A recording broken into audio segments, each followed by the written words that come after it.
Deep in the jungle of central Vietnam, there's a wonder of the world. Wow, that is amazing. A lost universe that hides a unique ecosystem. It doesn't happen anywhere else on this planet. I think that's just about the holy grail for a biologist. And a team of scientists and explorers with a mission. This is an amazing cave. Look at that. Absolutely staggering. To investigate a record-breaking contender for the world's biggest cave. Wow. Vietnam's Mountain River Cave, or Han Song Dong, is uncharted territory. And next to no one has forged the depths of this monstrous cave. The team of pioneers is here to prove that this cave is the largest in the world. This is an absolutely amazing cave. It's huge. We're just in the entrance now. It's going to get so much bigger. That's amazing. Absolutely wonderful. This is definitely a once-in-a-lifetime opportunity. I'm so excited about being here. Practically the first person to set foot into the cave. It's a wonderful opportunity.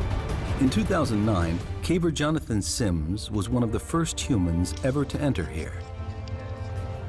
But deep into the long cave passage, he was stopped short by a forbidding rock face. Now he's back with caving expert and expedition leader Howard Limbert. He brings more advanced climbing equipment and a commitment to reach the top of the wall.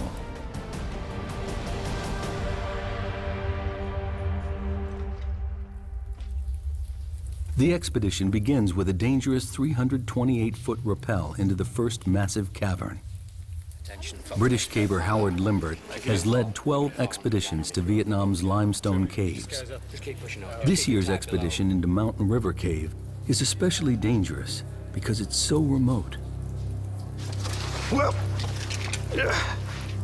Anybody can fall, twist their ankle, break their ankle, that could happen.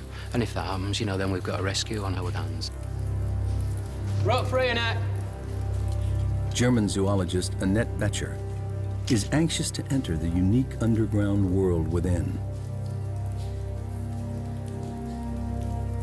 Scientific opportunity and a caving opportunity as well at the same time. It's fabulous. Daryl Granger is here to unravel the mysteries of Mountain River Cave. He's a world expert in cave geology. If this is the world's biggest cave, he wants to know how it grew to such record-breaking size. It's like no other cave I've ever been to. Southeast Asia is famous for its limestone geology, dating back 450 million years. Many large caves litter Vietnam, but here within Ca Bang National Park, Mountain River Cave is certainly the giant among caves.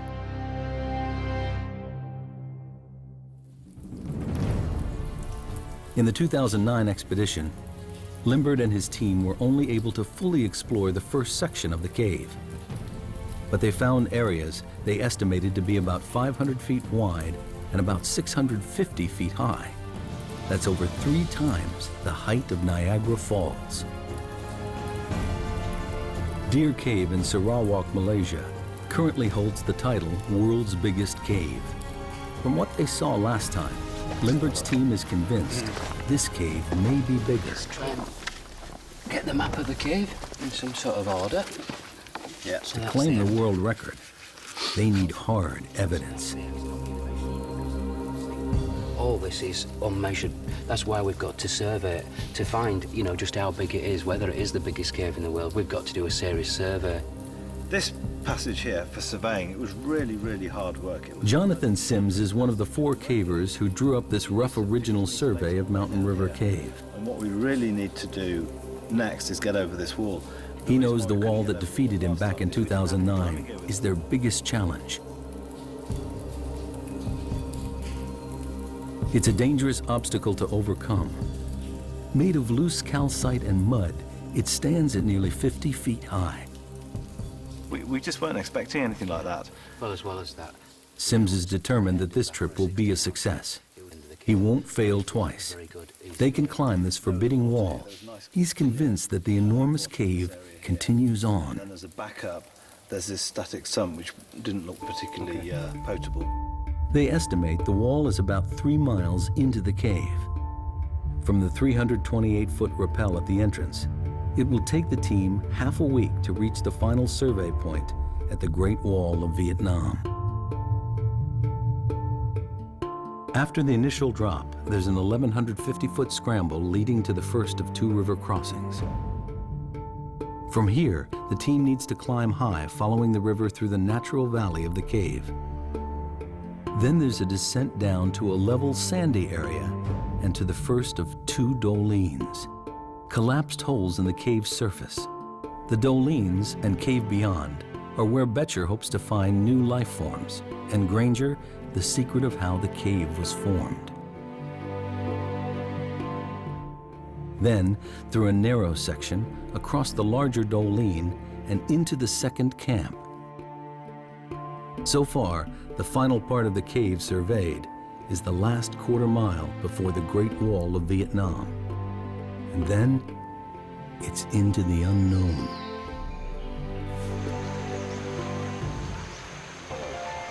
Limbert's caving team has been exploring Vietnam caves since 1990. They picked the Ca Bang Massif for a very good reason. It's a huge limestone area with lots of water, ideal ingredients for cave formation. Where there's no limestone, the rivers are trapped within walls of non-soluble rocks, which hold the water in. But when it does find an exit, the results can be spectacular. The volume and power of the water help create these gigantic caves. Add a monsoon climate with heavy downpours feeding the many rivers here, and the chances of water carving out a colossal cave are even greater. So far, they've discovered 62 miles of caves, but none as epic as this. They suspect additional factors must be at work here. The team needs to navigate difficult, broken terrain to reach their first camp. They're nearly a third of a mile into the cave, with 65 feet to go before reaching a powerful river. This river runs like a main artery through the first part of the cave. At its lowest, 353 cubic feet of water pour by this point every second. It carved this enormous cave, and the team will have to navigate it twice. Limbert leads the way. Oh, some evidence of a bit of water comes through here at times. Bit slippy on these. Yeah. Oh, I can see the river. Whoa!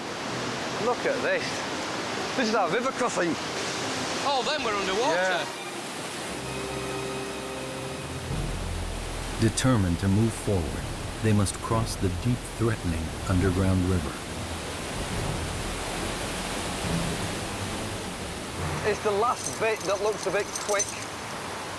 So if I go up there and belay you, and then you can walk across there, and probably it looks like you've got to climb up in that crack there. A couple of bolts this side, a couple of bolts the other.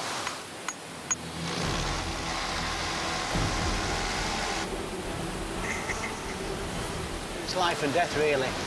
So, I mean, it has to be right. Worst case scenario, one of these pops, you've got to back up. That's why you've got to put, make it as safe as possible, really. In full flow, the river could sweep any one of the cavers off their feet. And if it floods, it could rise to life-threatening heights, cutting off their escape route. What's the forecast for the next few days? Well, the forecast is good, but you can never be absolutely confident. Limbert chose the timing of the expedition very carefully. It's the end of the dry season, so the river is low. But any unexpected tropical downpour could cause the river to rise dramatically in just hours. Let's do it. Right, guys, you can start crossing.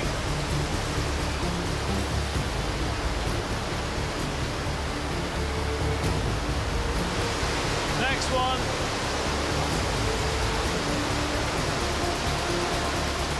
The most important thing is that you don't allow the river to sweep you away, because there's a load of rapids just down there, and we're not really quite sure exactly what's in the river beyond that, because we haven't seen it all the way. And there could be all sorts of very sharp rocks and all that kind of thing. And the last thing you want is to get swept down the river, because it could be serious injury or even life-threatening. I'm actually quite nervous about river crossings because I'm quite a slight build, and I've been in flooding caves before where when you put your hands on something, your legs just get swept away from underneath you and you can't get them back down on to get footing. It is actually really, really dangerous.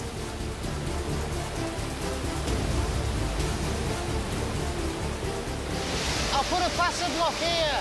Hold on.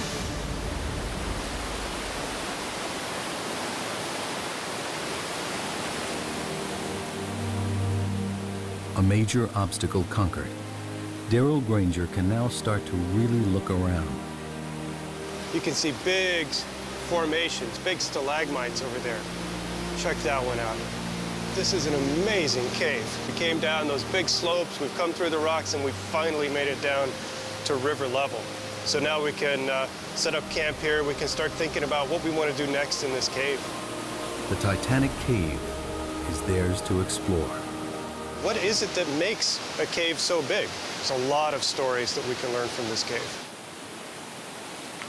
To claim the world record, Mountain River Cave needs to be consistently higher, wider, and longer than the current title holder, Deer Cave in Sarawak, Malaysia.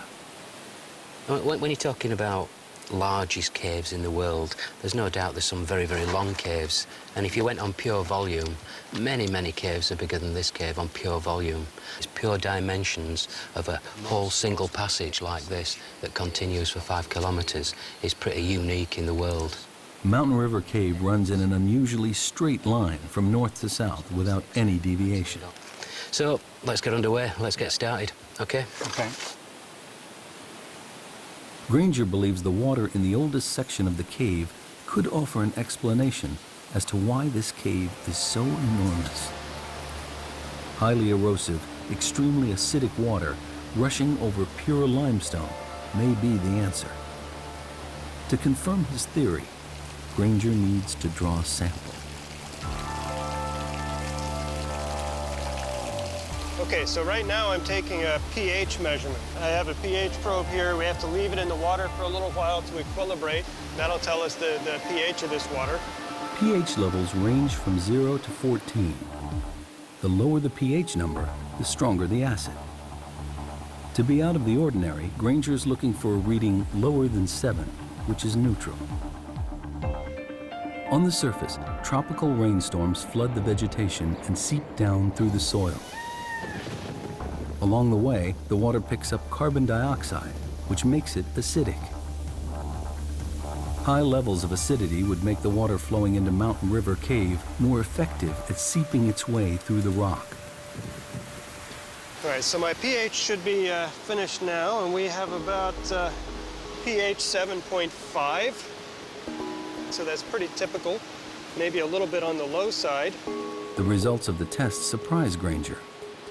The water here is not overly acidic.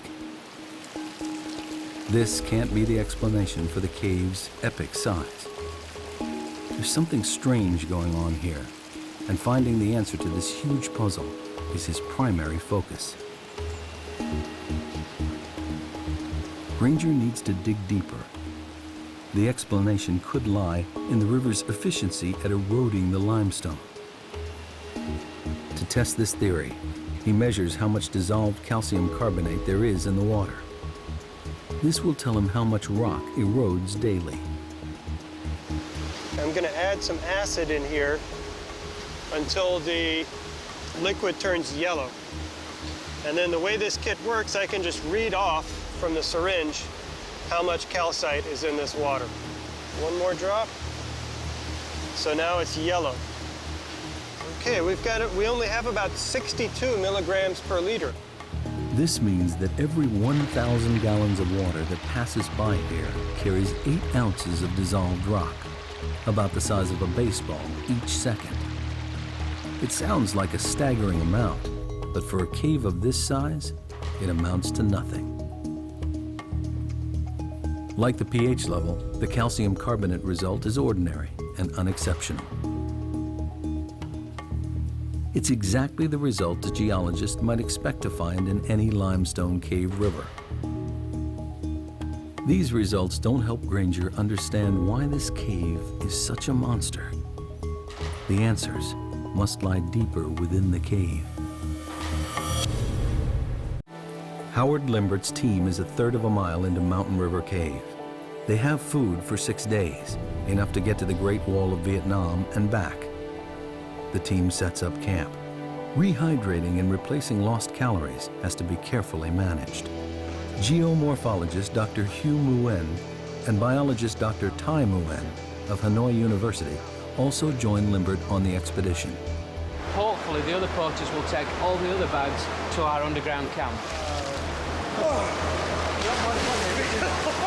This is a great trip. It's an amazing group. And everybody has pulled more than their weight. Annette Betcher goes deeper and further into the cave, looking for life. And like Granger, she's getting frustrated in her search. She is here to find undiscovered species, but so far only sees a barren landscape. It's a bit of a shame. I had great expectations, but with the wet flooding, I had to rethink basically my approach. The team is exhausted and settles down for their first night inside the cave. The next morning, they continue over half a mile further.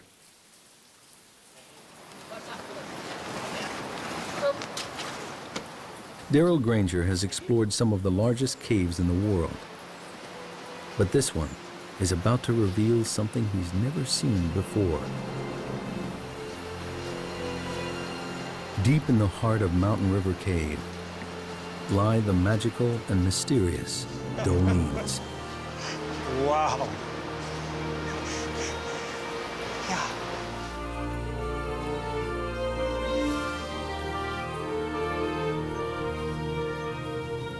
Here, the cave roof has collapsed inwards, allowing sunlight to flood in, connecting above and below ground with the vital ingredients of life, water and light. Man, this is the world's biggest cave. The rest of this stuff is just building up to it. That is amazing. That's 1.5 kilometers away. That is huge.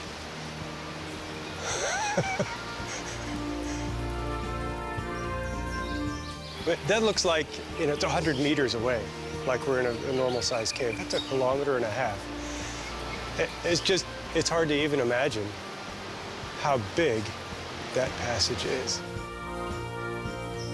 Here, a unique mini jungle has taken root, 1/4 mile below the surface of the earth.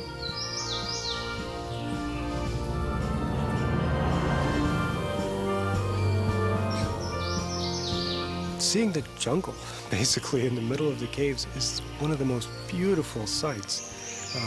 It's just absolutely incredible. It's got to be one of the wonders of the world. It doesn't happen anywhere else on this planet. I think that's just about the holy grail for a biologist.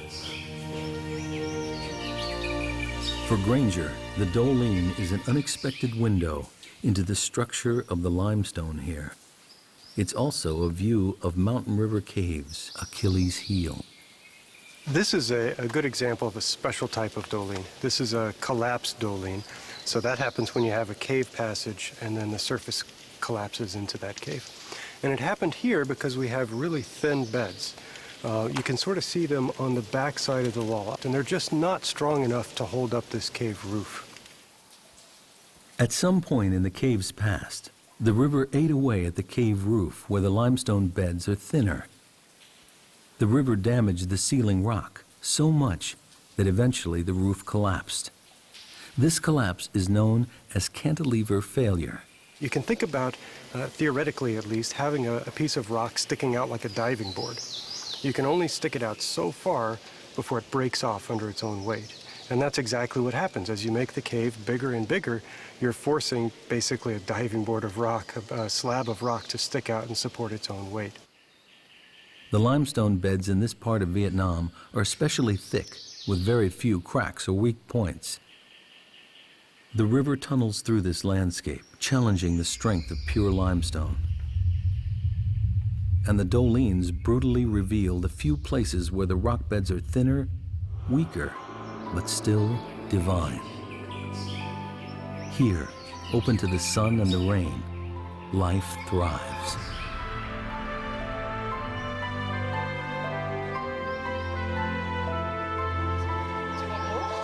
Dr. Tai Nguyen and Annette Betcher are the first to climb into the undergrowth. She's eager to tap into Nguyen's expertise in rainforest plant species to figure out how this subterranean wonderland compares with the surface. After disappointments in the first part of the cave, the Doline fulfills Betcher's expectations. Here is an area rich with life, a unique and unexplored ecosystem. This is absolutely fantastic. It's a treasure trove for biologists. And everything that lives here has got here by complete chance. So birds have dropped seeds, plants have sprouted up. This species outside is evergreen. Okay. Just, Right. but here it's fall down the leaf in the winter, I think so. Okay, so you think it's evergreen outside, but Yes. it's deciduous in here. And so the young leaves are those, the red leaves? Are those young leaves? Okay, right. Betcher had hoped to find new species of plants, evolved to flourish in this strange underground world.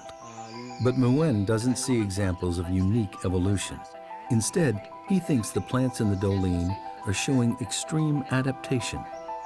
It's a process known to biologists as phenotypic plasticity. In particular in plants, their outer form is very variable. They can adapt themselves very much to their environment. So there could be two plants that are perfectly the same species, have the same DNA, but because they're in a different environment, they actually look quite different. That's the plasticity bit. So I think we're seeing an example of spectacular phenotypic plasticity. Unique adaptations appear throughout the Doline. In the tropics, trees are usually evergreen due to the absence of seasons. But down here, they're deciduous, with sparse foliage and narrow trunks. Dr. Nguyen theorizes that this is how the trees adapt to the comparative lack of water and shortage of light.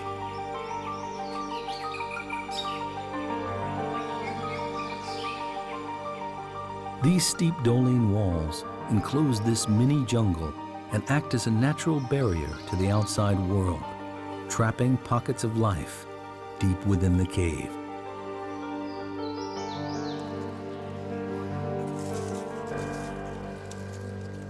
Betcher looks for soil thick enough to lay some surface traps. Alcohol will preserve any creatures that venture in. Now she must try to find any signs of life in the dark cave. But so far, the chance of finding anything of significance doesn't look good. Could the acidic water that created this cave also be destroying all life within? In the wet, active part of Mountain River Cave, Daryl Granger discovers a clue as to why the apparently very ordinary water here has carved out such an extraordinary cave. He's got a hunch that the speed of the water at peak flood could be the key factor. Here, what we see are little scallops that are carved in the wall. They're dissolved in the wall by water as it passes by. He expects to find evidence that the water runs through here at a great speed. The faster the water goes by, the smaller the scallops. So if we see big, giant scallops, they can be, up to 1 meter across. That's very, very slow-moving water. Here, they're about the size, they're about 1 inch across, a couple of centimeters across. From the size of the scallops, Granger can also figure out what's known as the Reynolds number, a crucial measurement that tells him how turbulent the water is. Like the acidity test earlier, the findings here are very average and offer no clues as to why this cave grew so big. He calculates that the water here travels at only 3 miles per hour, a totally ordinary velocity for any river. Although Granger's drawn a blank on his quest, he might still be able to help Betcher on hers. He considers the chronology of the cave's life. I think what happened is the first doline collapsed, and it's acting like a big dam right in the cave. Right. We passed that doline, and suddenly everything dries out. We don't see the becomes sand. more normal. Becomes more of a normal, less active cave. And that's where the wildlife comes in, because Right. if it doesn't get flooded out every 10 years or so, it has time to evolve. For Granger, the formula for how Mountain River Cave grew so big remains a mystery. This area has the right ingredients for a big cave. Unusually large beds of pure limestone and heavy monsoon rains feeding a deep river. But the water's speed and turbulence doesn't reveal anything, and Granger is almost at a loss. Aye! The surveying team looks for answers too. Aye! That's probably a 500-metre echo.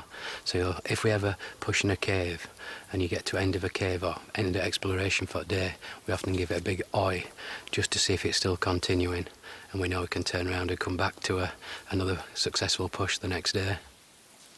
A bit further, Jonathan. For this expedition, they need to use a more sophisticated way of measuring the cave's size. Cave surveying used to be a primitive process where everything was done by hand. Now, digital laser readings cut out the tedious legwork and provide precise measurements. They must survey every part of the cave precisely, and every measurement must be exact to the nearest inch. When it comes to claiming the title World's Biggest Cave, it's length, width, and height that count for Howard Limbert and his team. The laser sends a beam across to a designated point called a survey station, which Sims marks with a small light disc. They measure distance, height, and angle. It's painstaking work.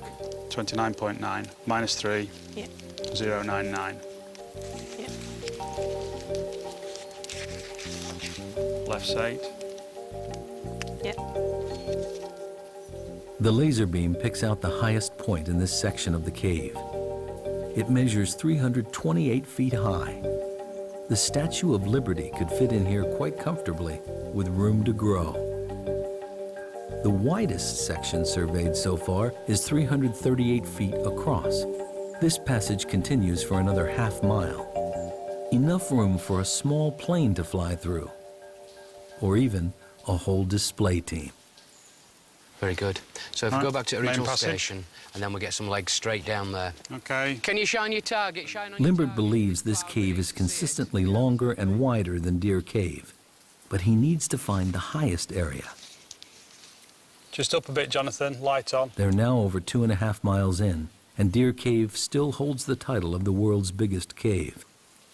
Hope lies beyond the wall, but they have just 3 days left to survey, and there's a problem mounting. While the dolines bring in light, they also allow weather from above to seep down into the cave. Jonathan? Come a bit closer. Please, we've got a problem with the clouds now. Right. It's extremely accurate if there's no cloud in the way, which there is in this case across the far side. So this is one thing that does make it difficult. One of the peculiar hazards of surveying in a cave this size. The poor visibility means the team must stop the survey. It's a paralyzing setback. They're running out of time to get to the end of the cave. Time is running out to survey Mountain River Cave. Howard Limbert makes a tough decision. He sends his 2 best climbers, Sweeney and Clark, ahead to set the rigging on the treacherous Great Wall of Vietnam, so the rest of the expedition can follow tomorrow.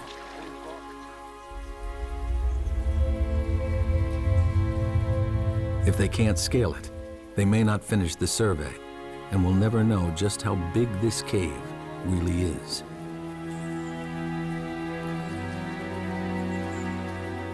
In 2009, the explorers estimated the forbidding wall to be nearly 50 feet tall. Now, Clark and Sweeney think it's much bigger, estimating 200 feet, nearly the height of a 20-story building. They have the gear for the challenge, but the wall is going to be a longer, more dangerous climb than they expected. Geologists call this a flowstone, rock made weak and fragile by water dripping from the ceiling. the first 15 foot is this, which looks very good, but if you... that's what it is. This wall could be the mission's downfall. That's just mud and gravel, is that? Ouch. It soon becomes clear this cave is not going to give up its secrets without a fight.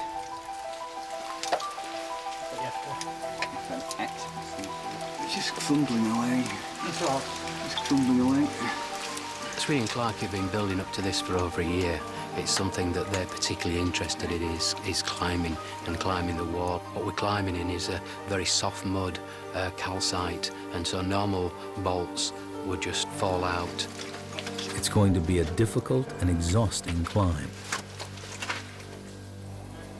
Back at the camp, the extreme conditions are taking their toll, even on those who are not battling the wall. What can be quite difficult is just living in can be quite squalid conditions. You've got to keep things clean. It's very dirty at times. You're getting sand and dirt in everything, be it your caving equipment, all his clothes. Feet are a big problem because you're continuously wet or sweating or going through rivers. We often get what we believe is a fungal infection of the feet. Meanwhile, Annette Betcher's search for life continues. She came to Mountain River Cave to find new species, but with only a mile or so to go before the wall, she has yet to discover anything out of the ordinary.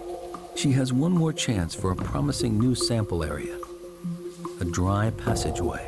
That's where the opportunities are with this fantastically big cave. So I can go into those and look for those tiny critters that will be evolving in their large, dry side passages in their alcoves.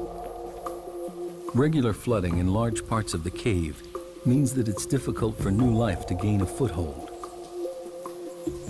But in these dry alcoves, Betcher thinks she may find isolated species which have had time to evolve and flourish in complete darkness.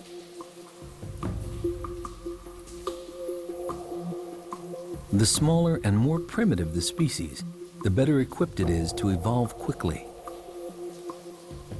Evolution takes a long time. If you have something like 2 or 3 generations a year, you can evolve at much greater speed. And mammals don't tend to have those generation times, so a white blind bat in the cave is unlikely. Because of the cave's sheer size, species can easily get cut off from each other. In isolation, Betcher believes it's possible for weird and wonderful offshoots to evolve. Oh my word, look at these. Zoologist Annette Betcher finally strikes gold in Mountain River Cave. This is the first white woodlouse that I've seen ever in the cave. On the surface, they would be dark colored, probably dark gray, slate gray or black. This is not something I expected to find here, so I'm very pleased. Come on. I'm almost 100% certain that this is a new species. And the reason being is that to have a new species, you need isolation, geographical isolation, but this is a pretty isolated place. They look different. There's nothing nearby that I've seen that's got no pigmentation. It's a woodlouse, all right, but it'll be a new species of woodlouse, and it'll be specific to Hang Song Dong. It's about as good as it gets. It's a fantastic discovery for Betcher, a species that has adapted to its environment and survived the great floods of water that helped create this cave. Well, there's absolutely no chance that anybody's ever seen these creatures before, and that's what really excites me. It's a wonderful discovery. The woodlouse is a clear sign for Betcher to what's happening here. In the cave, the key to adaptation is being able to keep up with the ever-changing environment, and the organisms that most successfully adjust to the prevailing conditions have a better chance of survival. When I set off, I had actually fairly low expectations. So finding the white woodlouse is much better than I expected. I'm very excited about it. The woodlouse's evolutionary path has enabled them to survive and prosper in an environment never seen anywhere else. I would expect a cave new cave species probably to be pigmentless, so looking white to us and be blind. I don't think that the woodlice we found are blind. They seem to have rudimentary eyes and they can certainly sense light. So they are adapted to the cave environment. They just haven't gone the full way yet. So there's room for them to evolve more. And the next step would probably be for them to lose their eyesight. A once-in-a-lifetime breakthrough, Betcher discovers new life within the Doline. A breakthrough in evolution attributed to the awesome scale of this lost world. Back at the camp, time is running out.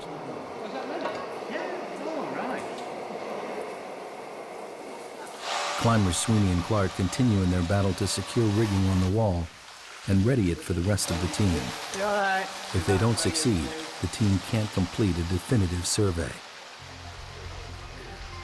Limbert and the rest of the party wait nervously for news.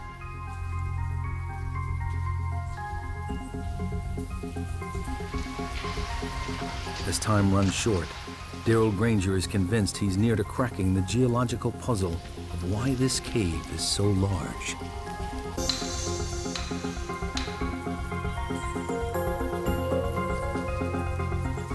Huge volumes of water, pure limestone, and a tropical climate are important factors.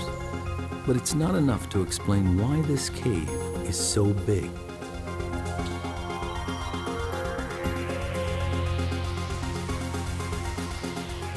In a bid for answers, he returns to his maps of the region. So this is a digital elevation model. It shows the area that we're in, right in here. This is the Kabong National Park. Granger suspects the critical evidence lies in the cave's geography. He spots an old fault line on the map. It seems to mirror the underground route plotted by Mountain River Cave. This could be the answer he's looking for. You know, the real light bulb moment is when I saw the fault line, and then everything kind of clicked. What I notice are these straight lines in here. They go due north and south, and remember the cave here goes north and south. And I realized we're right on that fault right there. That's exactly what formed this cave. There's that same fault right up there. Once, a river ran where Mountain River Cave exists today. There was a deep vertical crack in the Earth's crust, a fault. Eventually, the river water eroded the limestone and went deep underground. Once the water filled the fault and found the exit, the river started to erode the rock along the crack, and a gigantic cave was born. But there's another key factor. The fault was narrow. When the water began to carve this mega cave millions of years ago, the narrow shape of the fault fortified the cave. The reason the caves fall apart, the reason they break down, is often because they get too wide and the limestone roof can't support that long a length. Here, the straitjacket of the geological fault restricts the cave's width, reducing the possible risk of collapse and allowing the cave to continue to grow in a straight line. The fault is very vertical, and that has also influenced the cave development and helped turn it into what's probably the world's biggest cave. And that's because the walls are perfectly vertical. They're nearly vertical here. And so the cave is very, very tall. The 1,300-foot-high dolines show what happens when a cave weakens. Granger has every piece in place.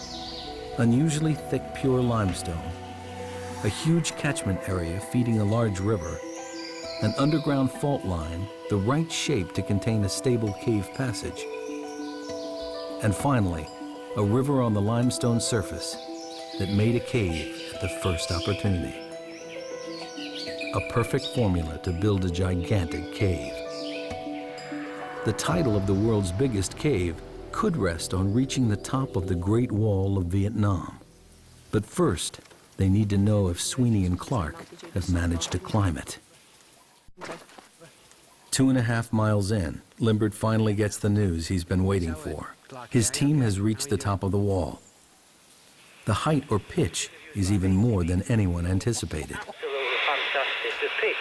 Well, we reckon it's something like 80 metres. We've come up. We think we've used about 80 metres of rope. 80-metre pitch? 80 metres. 80 metres.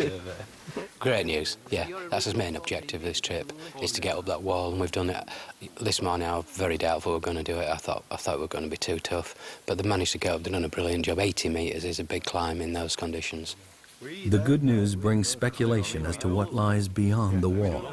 I'm not going to be surprised if that's the end of the cave. I know Howard thinks it's going to turn left.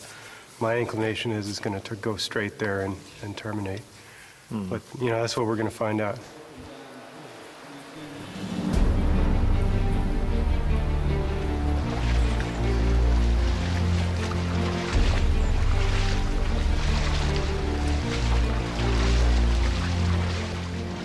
The final hurdle now awaits Limbert and his team as they push on to join Sweeney and Clark at the Great Wall of Vietnam. It took almost 2 days for those guys to bolt up there. It's very fragile rock, so you need to be very, very careful. They've done a great job. My greatest feeling was one of relief, which perhaps indicates how serious a climb it has been. You're standing up there, you're looking down and all this, and it's absolutely tremendous. The team finally arrives at the wall. It towers above them. This is what they've been working for, their ultimate destination.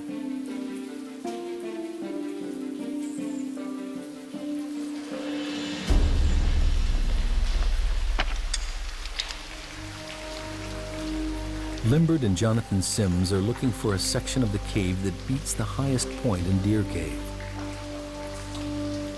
They haven't found it yet. And if they can't get up the wall, they'll never know how tall the cave really is. It'll be very, very dangerous. So we'll have to be very, very cautious going up the wall. It's only for experienced cavers, really. Limbert makes a difficult decision. Only the surveying team will go up the wall. It's too dangerous for Granger and the film crew to follow. This is it. We're about to go up and push into the unknown, as they say. Who's going up first then? Sweeney.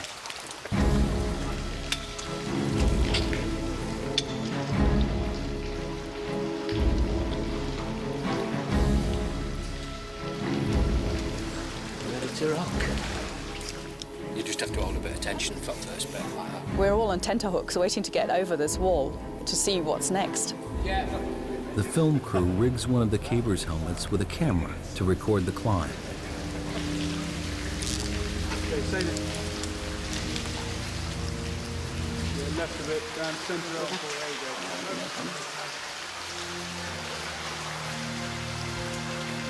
They can only watch as Limbert leads the team up on the final stage of the journey. It's a whole team effort. I mean, it isn't just a few people going up a wall. It's the whole build-up. It's the sort of year of planning. It's all the prep. It's the porters. It's absolutely everything that gives a few people the chance to do something like this right at the end. The cavers attack the Great Wall.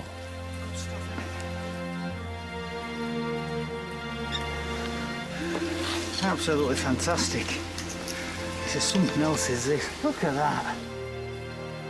They have succeeded in the most difficult part of the expedition. The Great Wall of Vietnam. This huge flowstone, nearly the height of a 25-story building, is conquered at last. But the elation is quickly followed by disappointment.